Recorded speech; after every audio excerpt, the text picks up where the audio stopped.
இன்னைக்கு பாத்தீங்கன்னா நம்ம பேச போற டாபிக் வந்து love love love love love love love love. இப்போ இந்த வேலண்டைன் டே ஏன் கொண்டாடுறாங்க, ஏன் இவ்வளவு பிரபலமா இருக்கு, இது எங்கிருந்து ஸ்டார்ட் ஆயிடுச்சு, ஆக்சுவலி வேலண்டைன்னா யாரு, இது ஷார்ட் அண்ட் ஸ்வீட்டா நம்ம தெரிஞ்சுக்கலாம். வீடியோக்குள்ள போலாமா மை டியர் லவ்லி ஸ்குவாட்?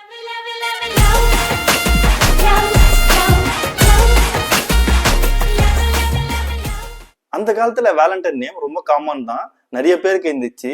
ஆக்சுவலா இந்த வேலண்டைன் நேம் தான் டிஃப்ரெண்டா ஒரு ஸ்டோரியா சொல்றாங்க. வேலண்டைன் யாருன்னு பார்த்தா ஹிஸ்டரியா இருக்கட்டும், ஜியோகிராஃபியா இருக்கட்டும், ரோமன் கேத்தலிக் சர்ச்சா கூட இருக்கட்டும், இவங்க எல்லாம் ஐடென்டிஃபை பண்ண 3rd செஞ்சுரி சேர்ந்தவர் இவர். அந்த காலத்துல ரோமன் எம்பர் கிளாடியஸ் II இவர் வந்து ரொம்ப கொடூரமான ஆளுன்னு சொல்லுவாங்க. ஏன்னா இவரோட வாரியர்ல பாத்தீங்கன்னா ஃபுல் அண்ட் ஃபுல் யங்ஸ்டரை தான் வச்சுருப்பாரு. மேரேஜ் பர்சனை வந்து வச்சுக்கவே மாட்டாரு. ஏன்னா அவங்க வந்து ரொம்ப அன்ஃபிட்டா இருப்பாங்கன்னு சொல்லிட்டு அவர் வச்சுக்க மாட்டாரு. அதுவும் இல்லாம அவர் ஒரு சட்டமும் போட்டாரு, யாருமே மேரேஜும் பண்ணக்கூடாதுன்னு சொல்லிட்டு. அப்படி மீறி மேரேஜ் பண்ணா அவங்கள கத்தம். இதை எதிர்த்து போராடினாரு வேலண்டைன். அதை போல இஷ்டப்படுற ஜோடிக்கு அவர் சீக்கிரட்டா வந்து மேரேஜ் பண்ணி வச்சாரு. அந்த காலத்துல அவங்கவுங்க இஷ்டத்துக்கு மேரேஜ் பண்ண மாட்டாங்க.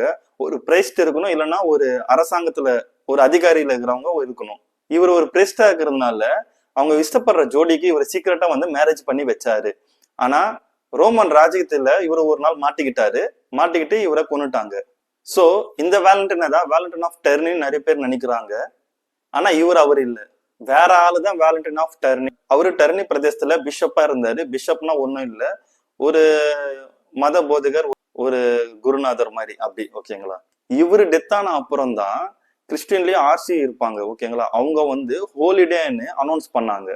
இவருக்காக மட்டும்தான் அந்த ஹோலிடேஸ், இவரை வந்து நினைச்சுக்கணும் இவருக்காக, ஓகேங்களா. இவரை வந்து கும்பிட்டுக்கணும் அப்படி சொல்லிட்டு ஹோலிடேஸ் அனௌன்ஸ் பண்ணாங்க. வேற ஒரு வேலண்டைன் இருந்தாரு, இவர் வந்து கிறிஸ்டின்ஸை காப்பாத்தினாரு. 3rd வேலண்டைன் ஒரு லெஜெண்ட்னு சொல்லுவாங்க. இது கிறிஸ்டின்ஸ் எல்லாம் இம்சை பண்ணுவாங்கல்ல, அதுலயும் இவர் ஒரு ஆளு. ஜெயில இவரும் இருப்பாரு. அப்போ ஜெயில் அதிகாரி இருப்பாரு, அவரோட பொண்ணு கண்ணு தெரியாதுன்னு ஒரு பொண்ணு இருப்பாங்க. அந்த ஜெயில அதிகாரிகளாக பாத்தீங்களா, அந்த பொண்ணுக்கு ஒரு பார்வை தெரியாது, ஓகேங்களா. அவங்க வந்து அவங்க அப்பாவை கிட்ட பேச வரும்போது இவரு கூட மத போதகர்னால இவர் கூட கொஞ்சம் பேசியிருக்காங்க நல்லா. இவர் வந்து கை வச்ச உடனே அவங்களுக்கு கண்ணு தெரிஞ்சுதான் ஒரு ஹிஸ்டரி சொல்லுது, ஓகேங்களா. இவரை சாவடிக்கு முன்னாடி அந்த பொண்ணுக்கு ஒரு லெட்டர் அனுப்பிச்சிருந்தாரு, ஃப்ரம் யுவர் வேலண்டைன் சொல்லிட்டு. அந்த காலத்துல இந்த லெட்டர்ஸ் எல்லாம் ரொம்ப காமன் தான். பட் இதெல்லாம் ஓகே, வேற ஸ்டோரி, வேற கதைகள், இது எல்லாமே ஒரே பர்சன் தான் நினைச்சுன்னு சொல்றாங்க. ஆனா இவங்க எல்லாமே வேற பர்சன், வேற ஒரு ஆளு.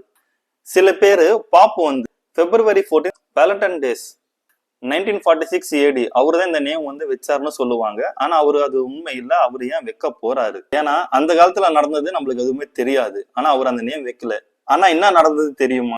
அந்த காலத்துல 13 to 15 லூப்ரிக்கல் ஃபெஸ்டிவல் பண்ணுவாங்க. 3 days பண்ணுவாங்க. பாகன் ஃபெஸ்டிவல், இதுலயும் அது ஒண்ணு. Feb 14 ரொம்ப இம்பார்ட்டன்ட். அவங்களோட அடுத்த தலைமுறை, அதான் வாரிசுக்காக ஒரு கோட், சின்ன கோட், அப்புறமா நாய், இதெல்லாம் பலி கொடுப்பாங்க. அப்படி பலி கொடுத்தா அவங்களுக்கு வந்து அவங்களோட வாரிசு வரும்னு சொல்லிட்டு அவங்களோட ஒரு நம்பிக்கை. பலி கொடுக்கறதோட நிப்பாட்ட மாட்டாங்க. அதோட ரத்தத்துல கயிறு மாதிரி அதை முக்கி எடுத்து அவங்களோட கல்யாணம் ஆன பெண்களை அவங்கள வந்து அடிப்பாங்க. அடிச்சு, அது அவங்களோட நம்பிக்கை, அந்த காலத்துல அப்படி இருந்திருக்கு.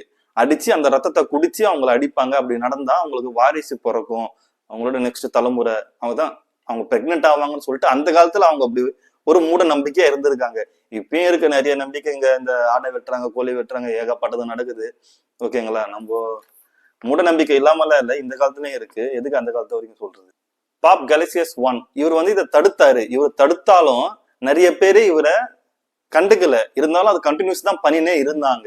அந்த காலத்துல நார்மஸ் இவர் வந்து கேலண்டைன்ஸ் டேன்னு வச்சாரு. அதோட மீனிங் என்னன்னா லவ் ஆஃப் உமன். அந்த நிறைய பெண்களை மீட்டு எடுத்தாரு பாத்தீங்களா அந்த மூட நம்பிக்கையில இருந்து. இதுக்காக தான் ஹாப்பி கேலண்டைன்ஸ் டேன்னு வச்சாங்க. இதோட மீனிங் தான் லவ் ஆஃப் உமன்ஸ். இததான் வரலாறு மாத்தி அப்படியே இப்போ மாறி வேலண்டைன்ஸ் டேனா கொண்டாடுறாங்க. ஆனா சில ஹிஸ்டரிக்கல் சொல்றாங்க. ஆனா உண்மை என்னன்னு தெரியுமா? வேலண்டைன் டேஸ்ன்னு சொல்லிட்டு எந்த நாட்டிலையும் எந்த கண்ட்ரிலையும் அபிஷியலா சொல்லவே இல்லை. இதுதான் ட்ரூத்து.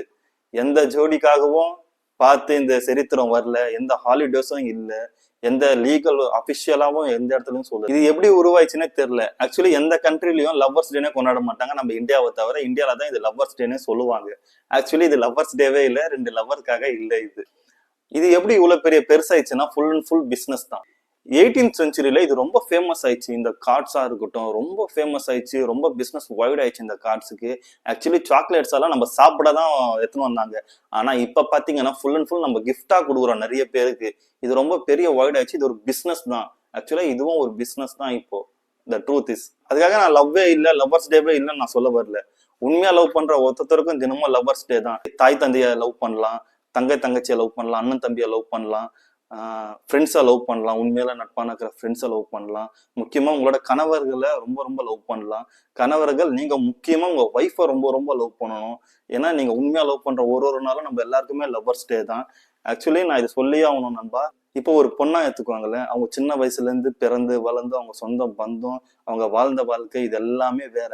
ஆனா அது எல்லாமே மறந்து ஒரு நாள் சடனா அவங்க ஆஃப்டர் மேரேஜ் உனக்காக வாழ ஆரம்பிப்பாங்க. இதுதான் என் குடும்பம்னு சொல்லிட்டு அவங்க லைஃப் அப்படியே மாறிடும். ஆனா நம்ம அப்படி இல்லை. நம்ம சின்ன வயசுல இருந்தே ஒரே இடத்துல தான் இருக்கோம். வளர்ந்த பேருக்கும் ஒரே இடத்துல தான் இருப்போம். ஆஃப்டர் மேரேஜ் ஒரே இடத்துல தான் இருப்போம். உண்மையா லவ் பண்ணுங்க, சந்தோஷமா லவ் பண்ணுங்க, நல்லா வச்சுக்கோங்க. அவங்களோட ஃபீலிங்ஸை புரிஞ்சுக்கோங்க, உமன்ஸோட ஃபீலிங்ஸ்.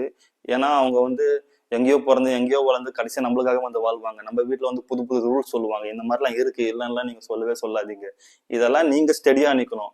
ஓகேங்களா? ஹஸ்பண்ட் ஸ்டெடியா இருந்தா எல்லாமே சரியாயிடும். நீங்களும் நல்லா இருக்கணும். ரெண்டு சைடா பேலன்ஸ் பண்ண கத்துக்கோங்க. எல்லாருமே நல்லா இருக்கணும்.